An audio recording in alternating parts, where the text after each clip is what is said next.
La Russie a transformé un conflit prolongé en un levier pour renforcer son arsenal militaire. Alors que les puissances occidentales espéraient affaiblir Moscou par une intensification des sanctions et une aide massive à l'Ukraine, c'est l'effet inverse qui se produit. Des avancées spectaculaires dans les missiles hypersoniques, les munitions guidées, les drones et la guerre électronique témoignent de la montée en puissance des forces armées russes. Cette réalité soulève une question cruciale. Jusqu'où ce renforcement militaire peut-il redéfinir les équilibres stratégiques mondiaux? N'oubliez pas de vous abonner pour suivre nos prochaines analyses et de partager cette vidéo pour enrichir le débat. D'après une analyse du magazine américain The National Interest, la Russie a su transformer son potentiel latent en une puissance militaire concrète. Cette évolution, largement attribuée au contexte du conflit en Ukraine, s'accompagne d'un affaiblissement progressif des capacités ukrainiennes.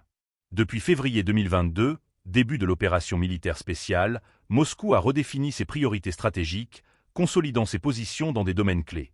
Les missiles hypersoniques, capables de frapper à des vitesses vertigineuses, illustrent parfaitement cette mutation. Ces armes, quasi impossibles à intercepter, représentent une avancée technologique que peu de nations maîtrisent aujourd'hui. Les munitions de précision et les systèmes de défense antimissiles ne sont pas en reste. La Russie a perfectionné ces technologies pour neutraliser les menaces aériennes et terrestres. Parallèlement, les drones et la guerre électronique, véritables pivots des conflits modernes, occupent désormais une place centrale dans les opérations russes. Ces dispositifs permettent non seulement de mener des frappes ciblées, mais aussi de brouiller les communications ennemies, compliquant ainsi leur coordination sur le terrain. Cette montée en puissance contraste fortement avec la situation ukrainienne. Selon le même rapport, l'aide militaire occidentale, bien que massive, n'a pas permis à Kiev de renverser la tendance. Les pertes humaines et matérielles s'accumulent, tandis que l'efficacité des systèmes de défense ukrainiens est mise à mal.